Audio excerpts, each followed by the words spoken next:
விநாயகர் சதுர்த்தியை முன்னிட்டு சென்னையில் வைக்கப்பட்டுள்ள விநாயகர் சிலைகள் முழுவதும் பட்டினப்பாக்கம் கடற்கரையில் கலைப்பதற்கான ஏற்பாடுகள் செய்யப்பட்டு வருகிறது.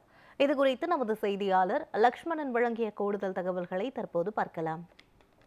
விநாயகர் சதுர்த்தியை முன்னிட்டு சென்னை புறநகர் பகுதிகளில் பார்த்தோம் என்றால் 1500க்கும் மேற்பட்ட விநாயகர் சிலைகள் வைக்கப்பட்டு வழிபாடு செய்யப்பட்டு வருகிறது. குறிப்பாக இந்த வழிபாடு செய்யப்பட்டு வரும் விநாயகர் சிலைகள் முழுவதுமே வரும் ஞாயிற்றுக்கிழமை காலை முதலே சென்னை பட்டினப்பாக்கம் கடற்கரையில் கரைப்பதற்கான ஏற்பாடுகள் பொறுத்தவரையுமே கடந்த 2 வாரங்களாகவே நடைபெற்று வருகிறது.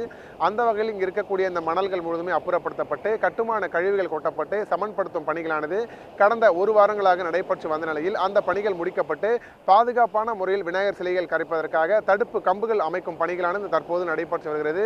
குறிப்பாக பல்வேறு இடங்களில் கொண்டு வரப்படும் விநாயகர் சிலைகள் முழுவதுமே பாதுகாப்பான முறையில் கடற்கரையில் கரைப்பதற்கான பாதுகாப்பு ஏற்பாடுகள் பொறுத்தவரையுமே தீவிரமாக நடைபெற்று வரக்கூடிய நிலையில்தான் தற்பொழுது இந்த தடுப்பு கம்பிகள் அமைக்கும் பணிகளானது நடைபெற்று வருகிறது. குறிப்பாக 5 அடி வரைக்கக்கூடிய இந்த விநாயகர் சிலைகள் முழுவதுமே ட்ராலி மூலம் கொண்டு செல்லப்பட்டு இந்த கடற்கரையில் கரைக்கப்படவிருக்கிறது.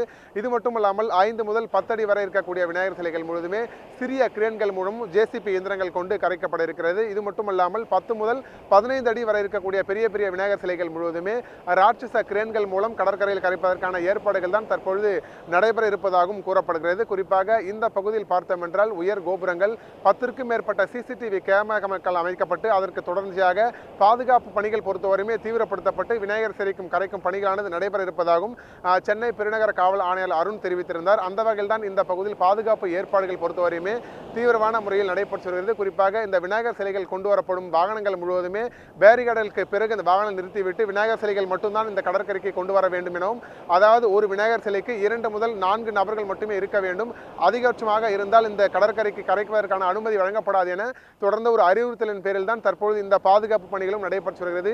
அந்த வகையில் தான் இந்த பாதுகாப்பு பணி பொறுத்தவரையுமே தற்பொழுது பட்டினப்பாக்கம் கடற்கரையில் தீவிரமாக முறையில் நடைபெற்று வருகிறது. குறிப்பாக வருடம் பட்டினப்பாக்கம் கடற்கரையில் இந்த விநாயகர் சிலை வரை கரைப்பது என்பதும் தொடர்கதையாக இருந்து வருகிறது. அந்த வகையில் தான் தற்பொழுது ஞாயிற்றுக்கிழமை அன்று பார்த்தோம் என்றால் 1000க்கும் மேற்பட்ட விநாயகர் சிலைகள் கரைப்பதற்கான ஏற்பாடுகள் தான் தற்பொழுது தீவிரமான முறையில் நடைபெற்று வருகிறது. குறிப்பாக பொதுமக்களுக்கும் இந்த விநாயகர் சிலைகள் இருக்கக்கூடிய பொதுமக்களுக்கும் எந்த ஒரு அசம்பாவிதம் நடைபெறக்கூடாது என உயர் கோபுரங்கள் மூலம் தொடர்ந்து கண்காணிக்கப்பட்டு 2 முதல் 3 நபர்கள் மட்டுமே விநாயகர் சிலைகள் கரைப்பதற்கான உள்ளே அனுமதியானது வழங்கப்பட்டிருக்கு. இது மட்டுமல்லாமல் கடற்குள் செல்வதற்கு காவல்துறையினர் மற்றும் இந்த கடலோர காவல் படையினருக்கு மட்டுமே அனுமதியானது வழங்கப்பட்டிருப்பதாகவும், பொதுமக்கள் யாரும் உள்ளே சென்று இந்த கடற்கரையில் இந்த விநாயகர் சிலை கரைப்பதற்கான அனுமதி யாரும் வழங்கவில்லை என தொடர்ந்து பாதுகாப்பு பணிகள் பொறுத்தவரையுமே தீவிரப்படுத்தப்பட்டு வருகிறது.